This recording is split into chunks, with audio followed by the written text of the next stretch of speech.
Interview Philippe Croizon, une première. Pourquoi se fixer des limites? Enfin, moi, j'avais des limites avant mon accident. Et je suis mort le 5 mars 1994. Donc tout ce que je vis aujourd'hui, c'est du plus. Et c'est cette phrase qui m'a réveillé. Et à partir de ce moment-là, j'ai décidé de vivre. Ah ouais, j'ai jamais fait un rêve en étant amputé des 4 membres. D'accord, donc votre inconscient aussi a gardé Le schéma corporel. Le schéma corporel. Exactement. Une femme s'en sort beaucoup plus rapidement dans un centre de rééducation qu'un homme. Parce qu'elle sait mettre un genou à terre et demander. Exactement, exactement. Et elles ont cette capacité de se relever, mais d'une puissance incroyable. Bonjour à toutes, bonjour à tous. Bienvenue pour ce billet philo. Un billet philo un peu exceptionnel aujourd'hui, puisque je vous propose une interview de Philippe Croizon. Alors Philippe Croizon, qui est-il? En quelques mots, avant de rentrer un peu plus dans le détail dans l'interview, pour ceux qui ne le connaîtraient pas encore. Philippe Croizon est aventurier, il est athlète, sportif de haut niveau, il est auteur, chroniqueur, conférencier. Il a été victime d'un très grave accident à l'âge de 25 ans qui a conduit à l'amputation de ses 4 membres, donc de ses 2 bras et de ses 2 jambes. Il a développé des capacités inouïes, hors du commun. Il a un autre regard sur ce que nous appelons le handicap et c'est donc une interview placée sous le signe de la résilience. Avant toute chose, avant de rentrer un peu plus en détail sur le contenu de l'interview et de vous plonger dans l'interview, si vous n'êtes pas encore abonné à la chaîne, je vous demande de le faire si vous appréciez le contenu de la chaîne, si vous appréciez les vidéos, si vous appréciez cette démarche de la philo qui n'est pas purement académique ou scolaire. N'hésitez pas à soutenir cette démarche, à soutenir le développement de la chaîne. C'est très simple, il vous suffit de cliquer sur le bouton s'abonner qui est en bas de la vidéo si vous regardez la vidéo sur YouTube. Merci à vous. Alors, l'interview de Philippe Croizon se suffit à elle-même. Toutefois, je la fais précéder d'un petit préambule parce que je donne quelques précisions sur ce qui a pu inspirer les questions que j'ai posées à Philippe.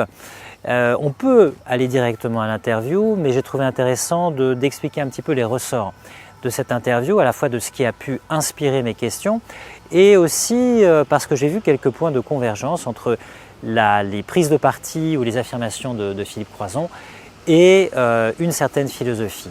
Cette philosophie, c'est celle de Jean-Paul Sartre. Non que je me revendique à titre personnel de cette philosophie, non pas que je prête à Philippe Croizon le fait d'adhérer en totalité à cette philosophie, mais elle m'a servi à orienter les questions, vous allez voir pourquoi, et je trouve que certaines des réponses de Philippe Croizon sont en convergence avec une partie de la philosophie de Jean-Paul Sartre. Alors, j'ai orienté les questions tout d'abord vers un thème qui est celui de, comment dirais-je, du handicap, du fait d'être diminué. Philippe Croizon n'est pas d'accord avec cette idée qu'il serait diminué dans ses possibilités d'existence, malgré son accident, malgré son amputation, malgré ce que nous appelons un handicap. Il ne considère pas qu'il a moins de possibilités d'existence maintenant qu'il n'en avait avant son accident, et même il considère visiblement qu'il en a plus qu'auparavant. Ça renvoie à une considération qu'on trouve chez Sartre dans un ouvrage qui s'appelle « Cahiers pour une morale », qui est apparu en 1947. Et Sartre prend un exemple célèbre qui est l'exemple de la tuberculose, qui sévissait bien plus à l'époque en France que maintenant. Et Sartre dit la chose suivante, admettons que nous tombions malades, on peut prendre un autre exemple, on peut prendre l'exemple d'une maladie beaucoup plus grave et actuelle peut-être que la tuberculose. Il y a un premier regard sur l'existence qui est de penser que nous sommes diminués. Et d'une certaine façon, c'est le cas. Nous avons moins de capacités physiques, il y a certaines possibilités d'existence qui deviennent lettres mortes. Je voulais être sportif ou sportif de haut niveau, je voulais faire telle ou telle chose. Mon handicap, ma diminution physique, ma condition physique me l'interdit désormais, ça c'est un fait. Et donc on pourrait considérer, si on a une vision, je dirais, extériorisée de l'existence, objectivée, si on regarde l'existence comme un jeu de cartes, vous savez, comme si vous jouez au poker ou si vous jouez à un autre jeu de cartes, vous avez plus ou moins d'atouts dans votre jeu et, comment dirais-je, la donne vous est plus ou moins favorable. Et donc au fur et à mesure de l'existence, des cartes vous sont peut-être retirées, vous avez moins d'atouts, vous pouvez moins jouer sur certains atouts qui vous ont été retirés. Ça, c'est une vision possible, mais c'est une vision mécanique de l'existence, nous dit Sartre, qui ne comprend pas exactement ce qu'est le rapport à l'existence. Pourquoi? Parce que toute liberté humaine est en situation. La situation nous est favorable ou défavorable, elle nous est plus ou moins adverse, elle nous est plus ou moins propice, mais tant que nous pouvons, comment dirais-je, opérer des choix, exercer notre liberté dans la situation qui est la nôtre, notre liberté d'existence n'est pas diminuée. Simplement, elle est dans une situation différente et de nouvelles possibilités s'offrent à elle. Et donc Sartre dit au sujet de la maladie, mais de nouvelles possibilités s'offrent à moi qui ne s'offraient pas à moi auparavant, avant que je tombe malade. J'ai à prendre position sur ma maladie. Quel sens est-ce que je donne à ma maladie? Est-ce que j'accepte ma maladie? Est-ce que je suis dans le déni? Est-ce que je décide de me soigner? Quel protocole de soins est-ce que je suis? Est-ce que cette maladie provoque en moi une urgence existentielle? Est-ce que je vais opérer des changements? Est-ce que je vais faire des choses que je ne m'étais pas autorisé de faire avant que d'être malade? Bref, de nouvelles possibilités de choix et d'existence s'offrent à moi, qui ne s'offraient pas à moi avant de tomber malade, qui sont différentes de celles qui préexistaient. Alors évidemment, elles sont moins propices, elles sont peut-être moins alléchantes, mais la liberté d'existence, le fait d'assumer la responsabilité des choix dans sa vie, elle n'est pas diminuée mécaniquement, c'est pas, si vous voulez, comme une quantité objective ou mathématique et vous faites un moins, vous faites une soustraction. Il y a toujours une prise de parti où la liberté, si tant est qu'elle puisse s'exercer, est encore pleine et entière. Et donc Sartre dit, j'ai à assumer la responsabilité de ce dont je ne suis pas responsable. Parce que de fait, je ne suis pas responsable de mon handicap, d'un accident, d'une maladie qui, comment dirais-je, vient me frapper ou qui me tombe dessus. Donc cette première question et cette première réponse de Philippe Croizon est intéressante parce qu'elle recoupe d'une certaine façon ces considérations de Jean-Paul Sartre. Il y a ensuite une autre question sur le choix d'existence. Il y a un livre de Philippe Croizon qui s'intitule « J'ai décidé de vivre ». Pourquoi? Parce qu'il est passé par des moments très difficiles, parce qu'à un moment il a pu refuser l'existence et être tenté par le fait de mettre fin à ses jours, et il ne s'en cache pas.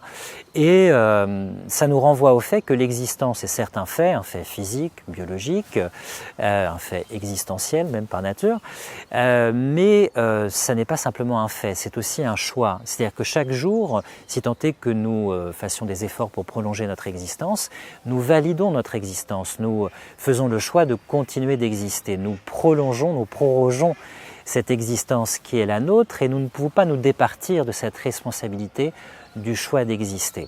Et donc Philippe Croizon nous rappelle au fait que nous faisons ce choix d'exister si nous ne nous laissons pas dépérir, si nous ne faisons pas l'acte fatal de nous suicider. Ça renvoie, comment dirais-je aussi, à certaines considérations de Sartre qui dit que il faut s'avouer à nous-mêmes, ne pas être dans la mauvaise foi, que tant que nous faisons le choix d'exister, certes, notre liberté est toujours en situation, avec une situation dont parfois nous pâtissons, que nous n'avons pas choisie au départ, mais que d'une certaine façon, nous nous réapproprions par le choix de continuer d'exister. Alors, chez Sartre, ça va même beaucoup plus loin, puisqu'il finit par dire que finalement, dans l'existence, nous choisissons tout. Nous choisissons tout parce que, même si nous n'avons pas choisi notre lieu et notre époque de naissance, nos parents, notre culture, notre langue maternelle, notre sexuation, en tout cas au début, notre condition physique, notre génétique, notre civilisation, les hasards, les accidents de la vie, même si la quantité des choses que nous n'avons pas choisies est immense, en réalité, quand nous prolongeons et que nous faisons le choix de continuer à valider notre propre existence, même si la situation est dramatique ou parfois tragique dans l'existence, nous validons cette existence et nous ne pouvons pas nous déresponsabiliser, je vais y arriver, du choix d'exister. Ça va très très loin parce que Sartre va jusqu'à dire « je choisis d'être né », puisque même l'événement qu'on a le moins choisi, c'est la naissance, mais d'une certaine façon, si on choisit de continuer d'exister, on choisit de continuer d'exister dans une vie qui a une naissance, qui est la nôtre, et d'une certaine façon, on se la réapproprie. Alors j'envoie, si vous voulez plus de précision, à ma vidéo qui s'appelle « Analyse d'actu numéro 4 », qui s'intitule « Dans une vie, il n'y a pas d'accident ». C'est une phrase de Jean-Paul Sartre que je commente un peu plus dans le détail. Donc, voilà pour les premières questions. Sommes-nous diminués par un handicap, par une contrainte physique dans nos possibilités d'existence, de choix? Deuxièmement, faisons-nous le choix d'exister, et si oui, assumons-nous ce choix d'exister jusqu'au bout? Il y a une autre question qui parle de l'adversité. Alors là, il n'a pas été d'accord avec ce que je lui ai proposé. Je lui ai dit, mais finalement, vous avez vécu une adversité qui est importante et vous allez chercher de l'adversité, vous allez chercher du défi physique, vous allez chercher du risque. Il a fait le Paris-Dakar, il a eu en tout cas le record mondial de plongée sous-marine pour une personne handicapée, il a joint les 5 continents 2 à 2 à la nage. Je dis mais vous allez chercher l'adversité. Et lui n'a pas été d'accord avec cette vision des choses. Il ne conçoit pas les choses comme étant le fait d'aller chercher l'adversité. Pour lui, il va vers où il se trouve pris par ses objectifs, ses rêves, ses désirs. Il y a une part d'aléa, il le racontera mieux que moi dans l'interview. À un moment, il allume la télé dans sa chambre d'hôpital et il voit quelqu'un qui tente, je crois, la traversée de la Manche à la nage. Et il a cette idée de le faire pour lui-même, malgré son handicap. Donc il n'est pas d'accord sur cette idée qu'il va chercher l'adversité. Mais on retombe aussi un petit peu dans des considérations de la philosophie de Jean-Paul Sartre, parce que de même que c'est nous qui choisissons notre rapport au monde ou le sens par lequel nous éclairons les choses, d'après notre projet d'existence, les fins que nous poursuivons dans la vie, de même, quand nous rencontrons une adversité, c'est nous qui, je ne veux pas dire la créons, mais c'est nous qui lui donnons du relief ou une densité plus ou moins grande. Si je suis sur un chemin et que je fais face à un obstacle, évidemment il est adversus, comme disent les latins, il est contre moi, il me fait face. Et c'est une adversité, mais je peux décider de l'affronter, je peux décider du biais pour l'affronter, je peux le contourner, je peux renoncer, comment dirais-je, à parcourir ce chemin, prendre un autre chemin, peut-être un chemin de traverse, un chemin plus long, mais qui change le niveau d'adversité. Donc, ce coefficient d'adversité dans la vie, il dépend en partie de nous-mêmes, du rapport de crispation, de non-crispation, d'objectifs, de motivation, ou je dirais de linéarité que nous allons avoir vis-à-vis de ce qui nous fait obstacle. Parfois, on peut prendre un peu des biais, on peut prendre des chemins de détour. Et puis, il y a une autre question comment dirais-je, qui m'a un peu taraudé, qui était sous-jacente dans l'interview avec Philippe Croizon, c'est le sens que l'on donne à un événement vécu. Et là, il donne des éléments tirés de sa propre vie, des clés pour comprendre la façon dont le sens d'un événement évolue au cours de la vie. Il est passé par des moments très difficiles, par des moments de dépression, de déréliction, en tout cas de grand abattement. Il ne s'en cache pas, et puis il a trouvé les ressources. On se sauve toujours par les autres, souvent par les autres, par une remarque qui lui a été faite par quelqu'un de sa famille, par la responsabilité qu'il avait d'être père de ses 2 enfants, et donc il a pu trouver les ressources pour passer à autre chose. Et de même, on trouve chez Jean-Paul Sartre des considérations sur ce fait-là. On les trouve notamment dans L'être et le néant, son livre le plus célèbre de 1943, où à un moment Sartre dit finalement ce qui détient le sens de notre passé n'est pas notre passé, peut-être même pas notre présent, mais c'est notre avenir. C'est-à-dire la façon que nous avons de nous projeter vers le futur, le projet d'existence que nous avons, qui éclaire rétrospectivement, si vous voulez, le sens de notre passé, un peu comme un paysage qui est ce qu'il est. On ne va pas modifier le passé, on peut tricher avec le passé, mais le passé il est ce qu'il est, si on veut être honnête avec soi-même. Je veux dire, le paysage il est posé. Mais le regard que l'on porte, la lumière qui va baigner un paysage, l'angle de vue qu'on lui donne peut différer d'une époque à l'autre de notre vie. C'est pour ça que le sens de notre passé n'est jamais écrit finalement. On peut l'écrire et le réécrire et penser que d'une certaine façon on va encapsuler le sens de notre passé parce qu'à un moment on l'a écrit. C'est, comment dirais-je, un leurre. Il reste encore beaucoup de choses à vivre qui peuvent changer le sens de notre passé. Donc Sartre prend des exemples, il prend l'exemple d'une crise mystique qu'on a à l'âge de 15 ans. Soit après, admettons qu'on est à l'âge de 15 ans, un moment d'exaltation mystique. Si on se désintéresse après toute sa vie de la religion, on va vivre ça comme quelque chose d'anecdotique, quelque chose d'épisodique qui sera resté lettre morte. Si en revanche on se met, pas forcément tout de suite, mais plus tard en quête d'un sens spirituel, ce sera peut-être la première alerte d'une question qui nous hante ou qui va revenir comme un fil dans la trame de notre vie. il prend aussi l'exemple, comment dirais-je, de la valeur d'enseignement d'un voyage. On fait un très beau voyage dans un pays, bon, on peut très bien se dire c'était un très beau voyage, j'ai des photos, j'y retournerai pas parce que j'ai d'autres pays à visiter, c'était un beau moment. Et puis on peut faire le même voyage et se dire ah, j'ai vraiment un coup de cœur pour ce pays, je décide d'en apprendre la langue, ou je vais peut-être m'installer là-bas un jour. Ça change totalement la lecture qu'on va avoir du premier voyage. On peut même ne jamais revenir dans ce pays jusqu'à la fin de ses jours. On fait un nouveau voyage et on jette un regard qui est différent sur le voyage qu'on avait fait bien des années auparavant. Donc Sartre nous le dit, quelle est la valeur d'enseignement d'un voyage? Quelle est la sincérité d'un serment d'amour? De quoi dépend-elle? Elle dépend de moi, toujours de moi, et des fins par lesquelles je les éclaire. Le serment d'amour que je fais, je peux le trahir le lendemain. Je peux avoir, un amour de jeunesse qu'après je délaisse. Je peux rencontrer la même personne plus tard, avoir un rapport d'amitié, avoir un regard nostalgique sur un premier amour. Je peux rencontrer la même personne plus tard et l'aimer de nouveau autrement. Et regarder la première rencontre comme le premier moment d'une relation qui n'a fini par aboutir que plus tard. La vie reste ouverte et son sens est toujours, à reprendre. Et j'allais même dire jusqu'à la dernière seconde, tant qu'il reste un éclat de conscience, quand il reste de la lucidité, une dernière retrouvaille, une dernière révélation sur telle ou telle chose peut changer la lecture que l'on fait d'une vie et de nos relations. On peut revoir un proche avec qui on s'était brouillé, on peut de nouveau faire une découverte qu'on n'espérait plus et ça change le regard qu'on porte rétrospectivement sur tout le sens de notre existence passée.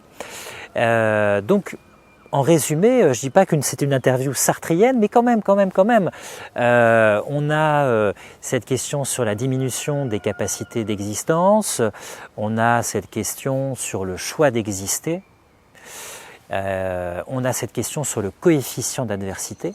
Quel est le coefficient d'adversité que je rencontre et quelle est ma part dans ce coefficient d'adversité. On a une question sur le sens du passé. J'ai vécu un événement qui peut être plus ou moins dramatique. Dans le cas de Philippe Croizon, c'était un événement particulièrement dramatique. Qu'est-ce que j'en fais? Est-ce que son sens est totalement déterminé? Est-ce que son sens reste ouvert? Est-ce que je peux me réinventer et jeter un autre regard et en faire autre chose? Et puis je vais terminer par une dernière considération qui est le rapport entre l'âme et le corps ou l'esprit et le corps. Alors j'ai posé la question à Philippe Croizon de savoir s'il vivait ou il avait vécu son amputation, qui est un phénomène du corps, comme aussi une expérience de l'esprit ou une expérience de l'âme. Pourquoi? Parce que j'ai pensé à une célèbre considération de Descartes qui se trouve dans les méditations métaphysiques, plus précisément dans la 6e méditation, où Descartes revient sur la différence de nature selon lui entre l'âme et le corps et dit la chose suivante: le corps il est de sa nature divisible, le corps c'est de l'espace, c'est de l'étendue, on peut le diviser en parties, l'esprit lui on ne peut pas le diviser en parties, quand on ressent quelque chose dans son âme, on ressent cette chose dans toute son âme. Et donc le corps est divisible, c'est de l'espace, et l'esprit lui est indivisible.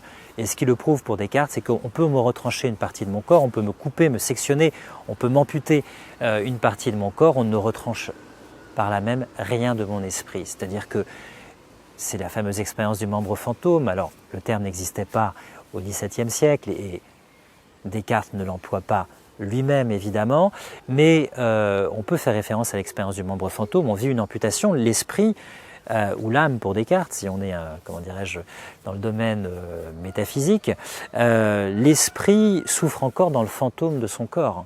C'est-à-dire qu'on peut avoir une absence d'un bras et sentir ce bras et souffrir dans ce bras et avoir envie de toucher des choses avec ce bras. Ça veut dire que quelque chose a été retiré du corps, mais rien n'a été retranché de l'expérience de l'esprit. Et donc j'ai posé la question à Philippe Croizon de savoir si lui avait vécu son amputation comme pas simplement un événement du corps, mais un phénomène de l'esprit, et s'il y avait chez lui une quête d'absolu, quelque chose d'ordre mystique ou spirituel, quelque chose d'ordre métaphysique, et il m'a répondu que non. Il m'a répondu que non, et c'est d'ailleurs d'autant plus frappant qu'il est pleinement incarné, il a un corps qui a été objectivement diminué, rétréci, pourrait-on dire, et pourtant il se vit pleinement dans l'incarnation, il n'est pas allé chercher, en tout cas il n'a pas vécu pour l'instant, une dimension métaphysique de cette expérience. Alors on trouve chez Descartes, je renvoie pour les personnes qui seraient intéressées, des précisions. Il donne notamment ces précisions dans sa correspondance célèbre avec la princesse Élisabeth de Bohême. Il y a plusieurs lettres qui sont très célèbres. La lettre du 21 mai 1643, la lettre du 28 juin 1643. La thèse de Descartes, je résume vraiment les choses, c'est qu'il y a une distinction entre l'âme et le corps. C'est pour ça que l'âme, pour Descartes, peut survivre à la mort du corps. Mais en même temps, le grand paradoxe de l'incarnation, c'est que nous nous vivons comme unis, comme un seul tout, et comme confondus corps et esprit, corps et âme, si j'ose dire. Et donc Descartes dit, mais finalement l'âme on la connaît par l'entendement, la raison, c'est quelque chose d'immatériel qu'on ne peut pas se représenter par l'imagination parce que c'est quelque chose d'abstrait, c'est quelque chose qui n'est pas spatial, voilà.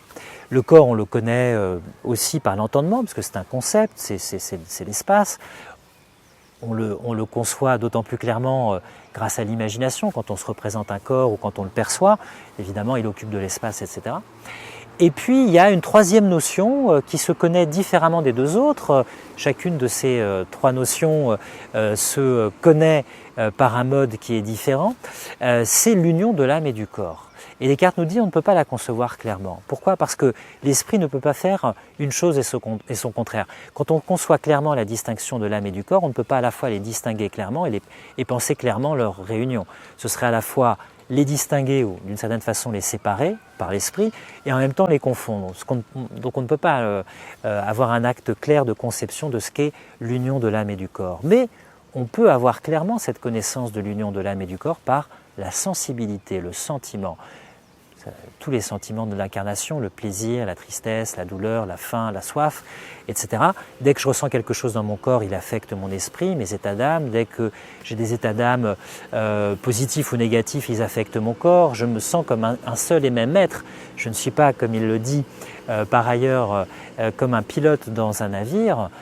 Quand quelque chose est cassé dans mon corps, je ne suis pas comme un pilote qui constate qu'une partie du mât est cassée. Je ne le vis pas comme à distance, je le vis comme quelque chose d'intime.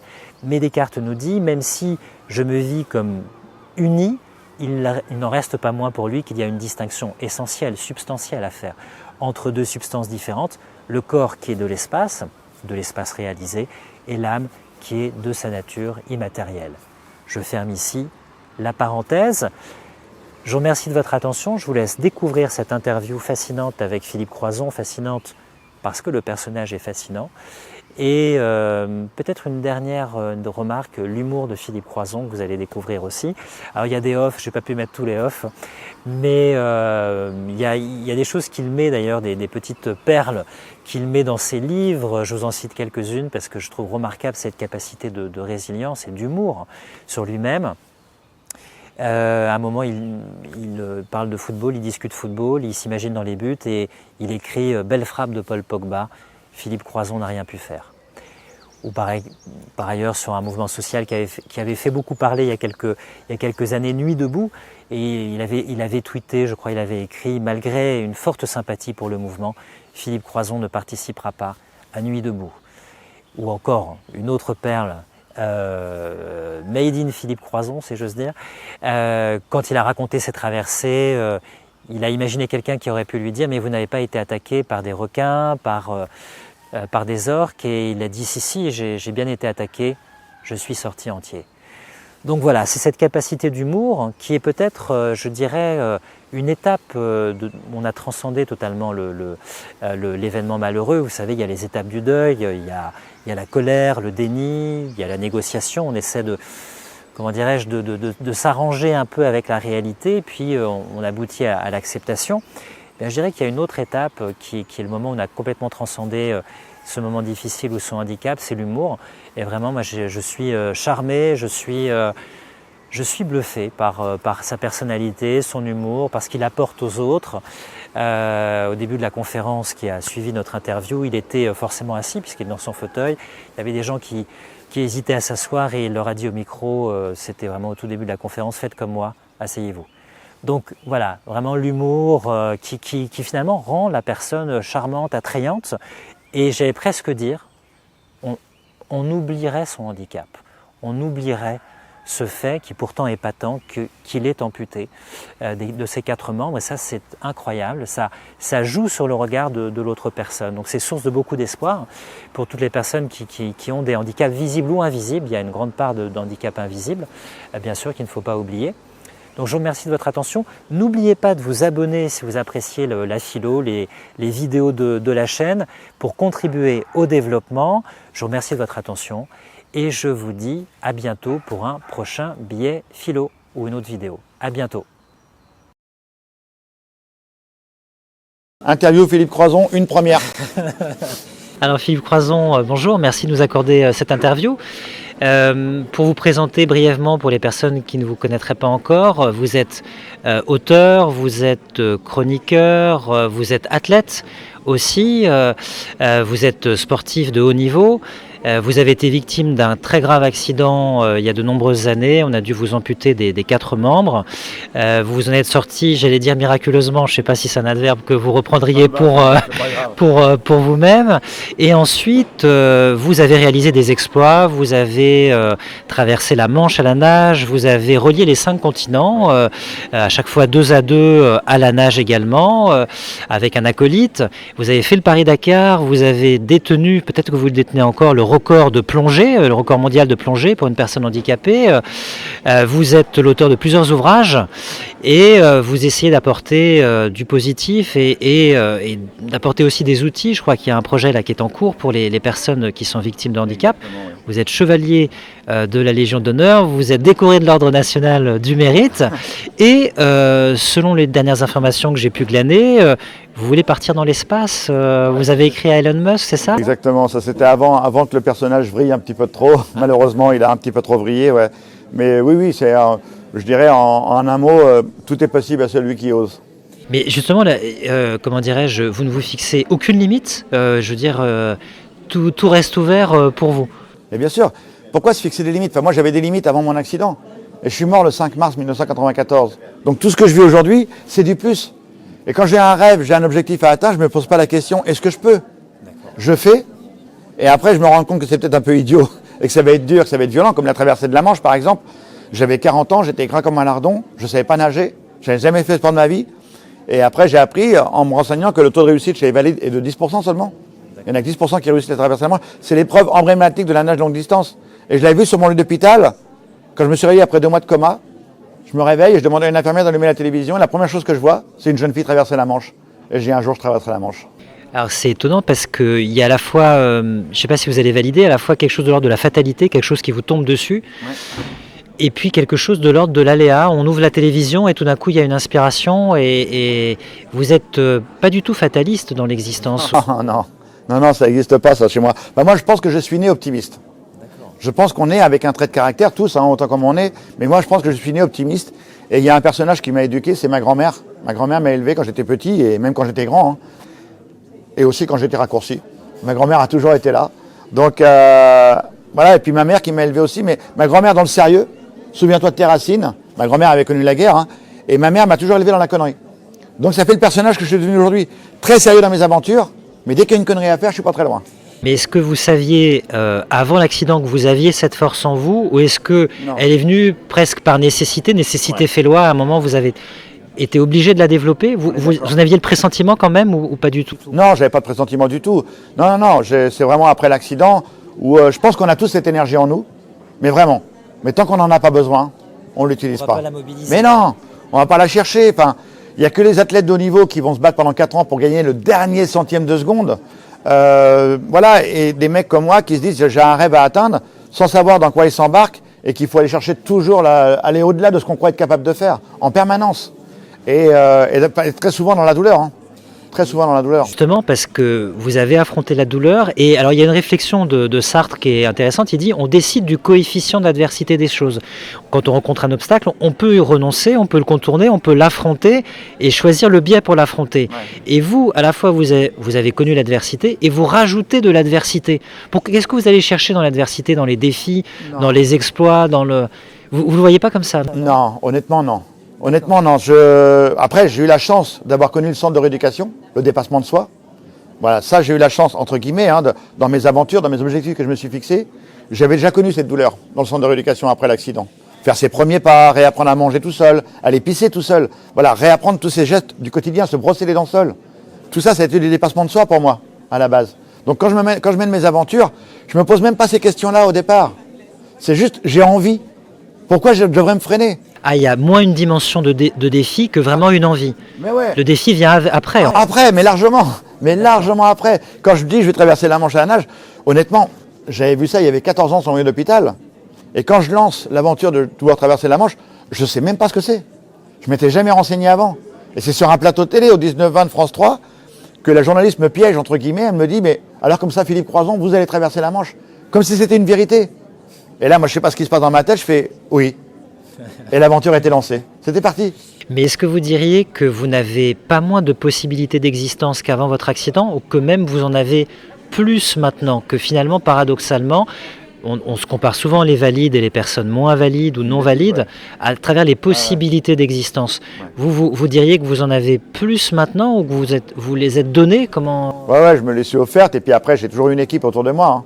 J'ai toujours osé. Le truc principal dans mon parcours de vie, c'est que j'ai osé demander un coup de main. J'ai interpellé les gens, je les ai bousculés, j'ai été loin, très loin pour aller les chercher. Parce que quand je mène une aventure, que ce soit traverser de la Manche, relier les 5 continents et de pilote sur le Dakar, il y en a plein qui me disent non. Il y en a plein. Mais j'ai jamais eu un partenaire avec un mail ou un coup de téléphone. À chaque fois que j'ai eu un partenaire, c'est quand je suis rentré dans son bureau, que je lui ai parlé, que je l'ai fait rêver. Et donc, et c'est ce qui me fait tenir. C'est la confiance que les gens m'ont accordée qui m'emmène au bout de mon aventure. Je veux plus les décevoir. Vous êtes un peu pris par le... Ben ouais, je suis pris. Mais tant mieux en plus. Tant mieux. Et tant mieux. Parce que c'est ce qui m'a vraiment porté à chaque fois. Il y a aussi un titre de l'un de vos ouvrages qui est vraiment, que je trouve très fort et qui emmène loin dans la réflexion, c'est « J'ai décidé de vivre ». Ouais. Est-ce que déjà dans la première façon que vous avez eue de survivre à l'accident, vous pensez qu'il y a une décision intime intérieure? Oui. Ouais. Alors que vous étiez entre le conscient et l'inconscient. Oui, non, mais il y a déjà eu pour vous une décision. Ouais. Mais vraiment, quand je me réveille du coma, déjà, bon, mon petit bébé arrive au monde en même temps que moi, Grégory. Donc j'avais déjà Jérémy qui avait 7 ans et Grégory, il est né 2 mois après l'accident. Quand je me réveille du coma, Grégory arrive au monde. Et c'est un oncle de mon ex-femme qui vient me voir, qui me dit, écoute, ok, on comprend que tu n'as pas envie de vivre, que tu n'as plus le goût et que c'est difficile pour toi, mais pense à tes 2 garçons. Ce serait bien que tu sois là pour les guider sur le chemin de la vie, tes 2 garçons. Et c'est le coup de jeu qui m'a réveillé. Avant, il y a plein de gens qui sont venus me parler, je ne les ai pas entendus. Et c'est cette phrase qui m'a réveillé, et à partir de ce moment-là, j'ai décidé de vivre. Ça a été peut-être trop rapide, parce qu'après, il y a les 5 passes du deuil à franchir. Mais là, dès que j'ai entendu ça, j'ai dit oui, je vais être là pour mes garçons. Et parce que souvent l'existence, on la vit comme un fait, comme quelque chose de donné, comme quelque chose de factuel. Mais ce que vous rappelez, c'est qu'il y a une décision. On décide de plus ou moins de choses dans l'existence. Oui, mais même quand j'ai voulu mettre fin à mes jours, 7 ans après mon accident, j'ai fait 2 tentatives de suicide. La première, j'ai échoué, ils m'ont emmené en HP. C'était pas un appel au secours, c'était une vraie tentative. C'était une vraie de vraie. Sauf que voilà, j'ai pas atteint mon objectif et je suis allé en centre psychiatrique. Et là, je suis resté 1 semaine et je faisais le con, j'avais pas atteint mon objectif. Donc je rigolais avec les gens. Et la psy, elle m'a dit, non, effectivement, vous n'avez rien à faire ici. Et j'avais atteint mon objectif, de partir et de remettre en action. Ouais, il a fallu que vous fassiez cet acte absolu et que vous en reveniez comme la première fois de la mort pour que vous repartiez de nouveau. Exactement, j'avais pas atteint mon objectif de partir. Vous savez, tout le monde m'a toujours dit que c'était un geste égoïste. Mais c'est juste un geste qu'on ne peut pas contrôler. Oui. On aime nos enfants, on aime ceux qui sont autour de nous, mais l'objectif est de partir. Le cerveau a décidé. C'est difficile d'appeler égoïste aussi quelqu'un qui est dans le désespoir. Enfin, je veux dire, il y a... Après, voilà, donc tout ça pour dire que après ça, c'est moi qui ai demandé un coup de main au psy. Je dis, ok, je ne peux pas m'en sortir tout seul, j'ai besoin de vous. Est-ce que vous seriez d'accord pour dire que dans votre parcours, il y a une quête d'absolu? Est-ce que c'est un mot que vous valideriez ou vous trouvez que c'est un peu trop grandiloquent? Ouais, non, c'est trop, c'est trop. La quête d'absolu, enfin, j'ai pas de quête d'absolu, je fais juste ce que j'ai envie de faire, quoi. Et je l'ai dit tout à l'heure, je me pose pas la question, est-ce que je peux, je le fais. Parce que quand même, dans cette idée d'aller même dans l'espace, même si... Mais ouais, mais on en a qu'une. Je parle de la vie, hein, on en a qu'une. Donc, je suis mort le 5 mars 94. Tout ce que je vis aujourd'hui, c'est du plus.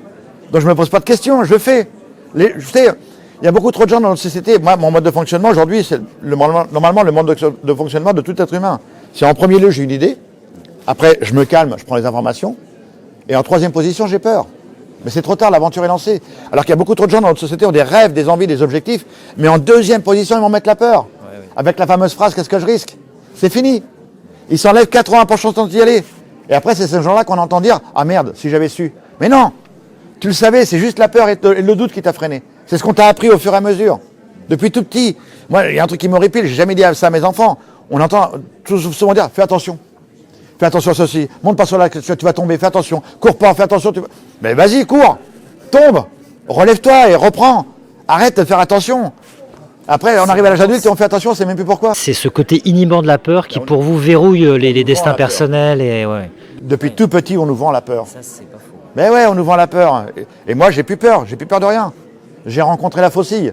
Donc je lui dis maintenant, tu me laisses tranquille, j'ai encore un peu de boulot. Et maintenant, je continue, donc tout va bien. Alors, vous avez vécu votre accident comme un fait du corps, ça vous a affecté. Est-ce que vous l'avez vécu aussi comme quelque chose qui a transformé votre esprit? Et j'ose un mot qui peut-être a une dimension un peu métaphysique, votre âme. Est-ce qu'il y a quelque chose qui s'est passé?